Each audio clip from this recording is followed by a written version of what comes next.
Bienvenue sur Africa 24 dans cette nouvelle édition du Morning News. Voici les titres de l'actualité.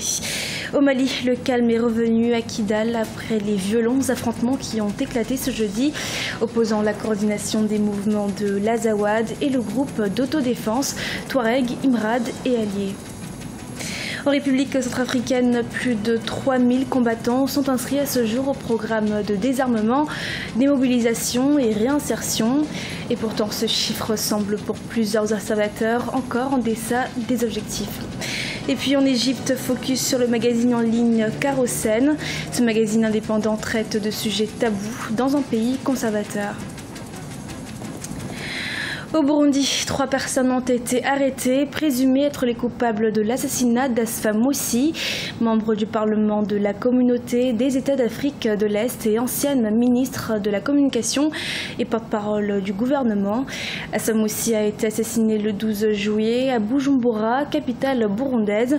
Notons que plusieurs exécutions sommaires ont été reportées au Burundi depuis le début de la crise sociopolitique que traverse le pays.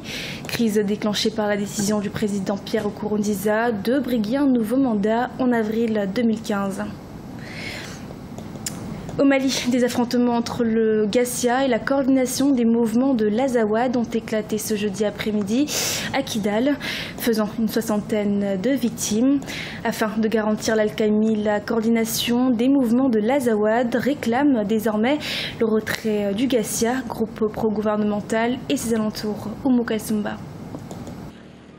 Le calme est revenu à Kidal suite aux violents affrontements survenus dans la journée du 21 juillet 2016. Des combats qui ont opposé les ex-rebelles Touareg de la coordination des mouvements de l'Azawad aux membres du Gatia, le groupe autodéfense Touareg, Imgad et alliés.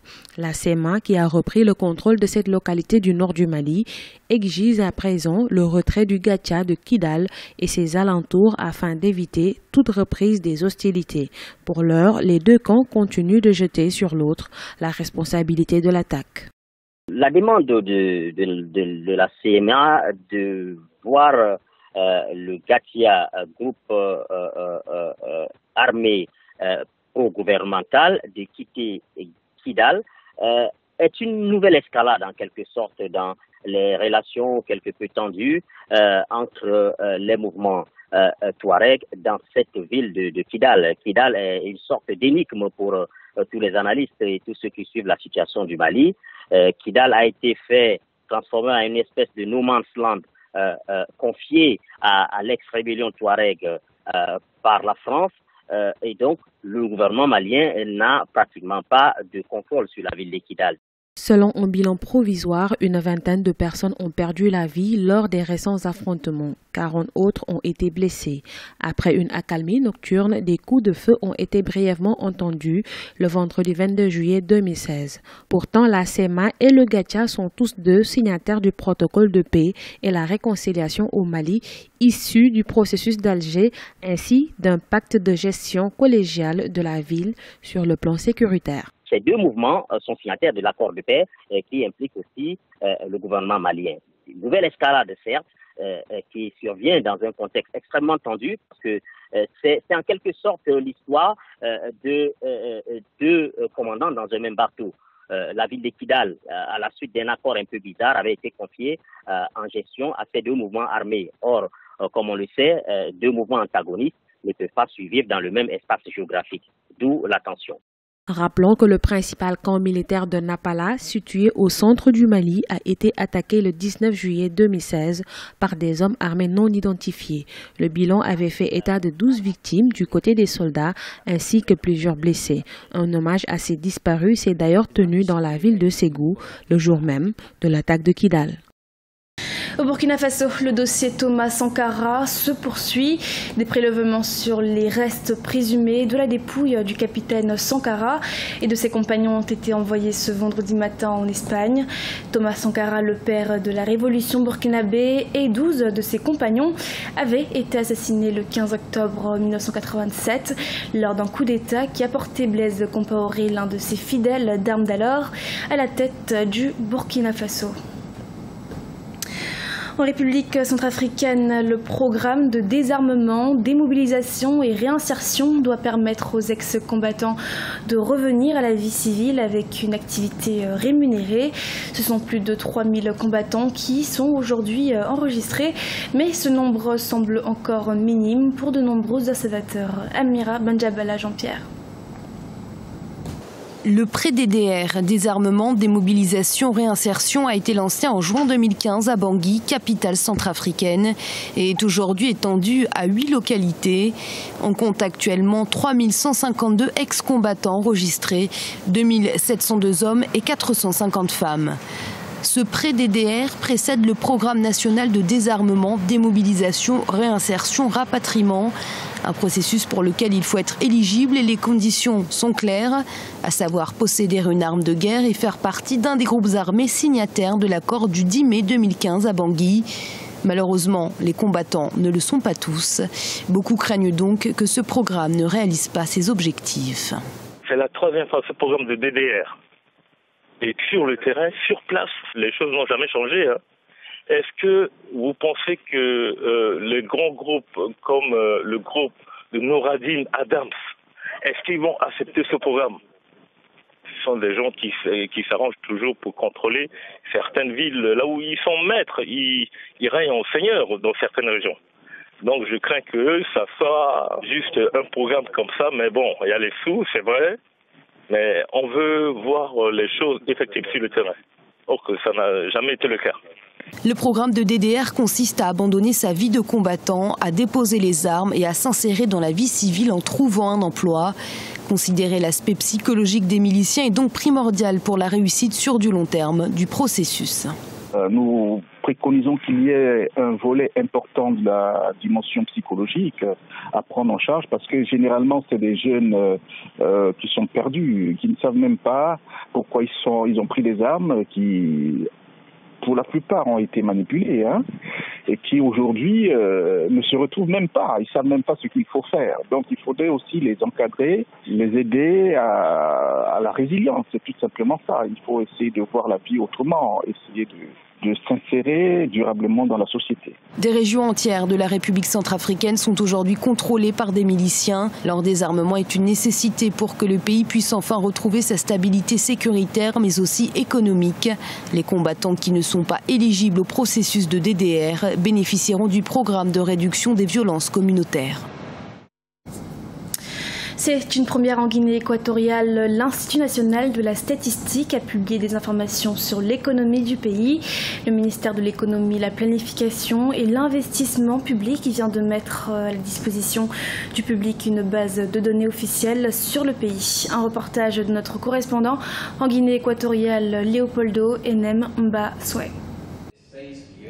C'est une première. Une étude prospective de l'économie et la société équato-guinéenne a été présentée au public. Cette première étude, réalisée par l'Institut national des statistiques de Guinée équatoriale INEGE, il ressort de cette première étude des réalités socio-économiques équato-guinéennes, différentes à celles qui ont été publiées par les différents organismes internationaux pendant des années. Selon l'enquête de INEGE, le pays compte déjà une population de plus d'1 200 000 habitants, contre les 800 000 publiés par les organes internationaux. Sur le terrain, nous avons trouvé une énorme différence entre les données du PIB et le taux de croissance de la Guinée équatoriale, publiées par d'autres sources internationales. Nous avons utilisé la méthodologie de 1993, qui est plus avancée et recommandée par les Nations Unies, sans oublier les autres sources utilisées et surtout les méthodologies d'estimation de données propres à nos réalités.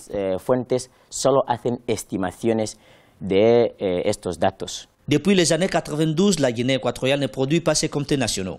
Selon les autorités du gouvernement, l'Institut national des statistiques de Guinée équatoriale est une initiative unique qui doit travailler afin d'éviter la prolifération de fausses données sur le pays. Nuestro país es consciente de la necesidad.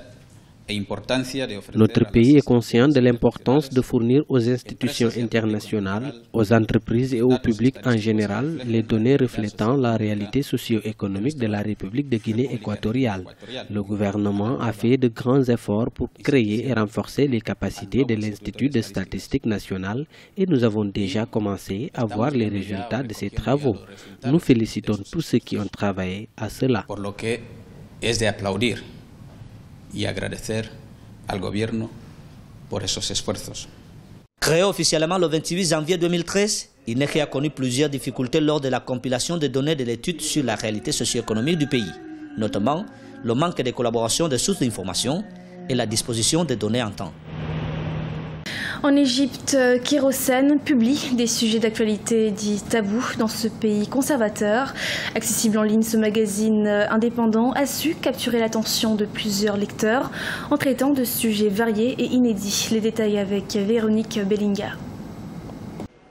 Kérosène, le nouveau magazine en ligne égyptien à succès, brise les tabous. À l'origine de cette initiative, les frères et sœurs Mouafi, nés en Angleterre, lancés en 2011 sous le format d'une modeste plateforme internet d'information destinée aux habitants et visiteurs du Caire, Kérosène emploie aujourd'hui plus de 150 personnes, dont 25 journalistes. Succès grandissant qui s'explique notamment par le choix éditorial inédit du magazine en ligne.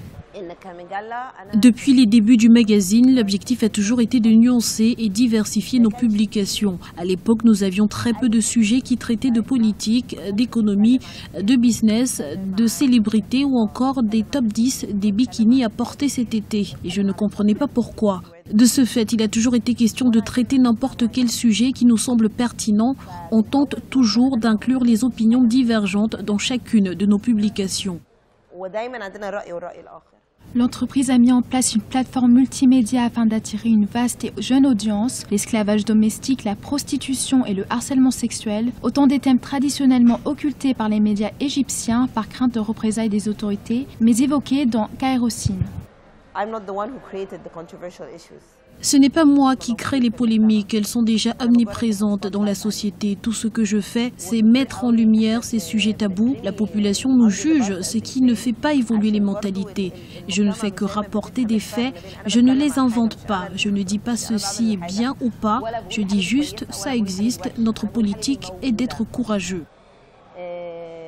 Selon Reporters sans frontières, la liberté des médias est régulièrement bafouée en Égypte, où les journalistes travaillent dans un environnement de plus en plus hostile. Toujours d'après l'ONG, le pays serait le 4e pays à compter le plus grand nombre de journalistes en prison, après la Chine, l'Érythrée et l'Iran. Un constat qui ne décourage pas pour autant la famille Mouafi. C'était le journal de la rédaction. Nous vous remercions de votre fidélité. Et dans quelques instants, une nouvelle édition de l'actualité sur Africa 24.